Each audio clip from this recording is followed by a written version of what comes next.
comment réinventer la restauration, comment maintenir le savoir-faire. C'est pas seulement un robot capable de faire, mais c'est un restaurant entièrement digitalisé. Ce qu'on a créé avec Pazzi, c'est le premier restaurant autonome.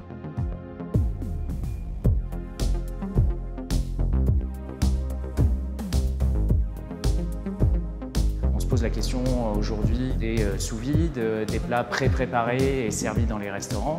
Qui est plutôt synonyme d'une mauvaise qualité de nourriture, qu'on appelle junk food ou malbouffe.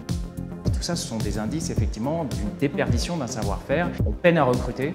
Ça préfigure potentiellement les sociétés de demain et la place qu'auront les robots dans nos sociétés et dans nos villes. Le secteur va devoir clairement se réinventer. Finalement, ce qui peut faire peur, c'est moi ce qui m'attire. Parce que moi, je peux être contributeur pour m'assurer que finalement, ces changements de société vont se faire de la meilleure façon possible. On a cherché le plat le plus intemporel et le plus développé sur Terre, qui est la pizza en fait.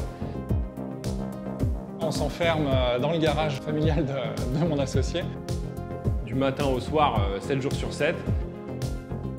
C'est quelque chose qui à l'époque n'existait pas. Faire avec des bras robotisés et automatiser les différentes tâches. On ne connaissait pas la pizza. On regarde des vidéos sur internet. J'ai regardé pas mal de fois comment le Pizzaiolo fait.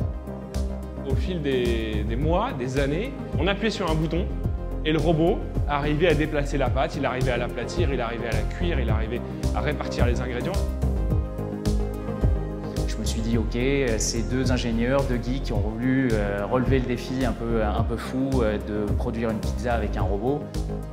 Et j'ai été juste éberlué.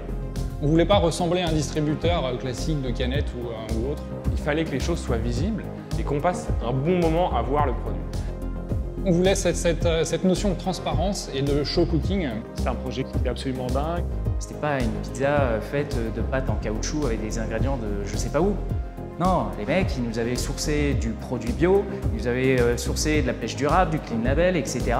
Donc tout ce que j'avais pu faire chez Vic Fernand justement sur aujourd'hui comment je fais pour proposer dans mes restaurants le meilleur produit à un prix maîtrisé, sans le savoir, les mecs avaient juste répondu à l'intégralité des problématiques de la restauration d'aujourd'hui et celle de demain. L'enjeu souvent dans ces projets très innovants, c'est d'arriver à avoir un projet qui soit à la fois très avancé, mais tout de suite adopté par le grand public. On fait du tech good food.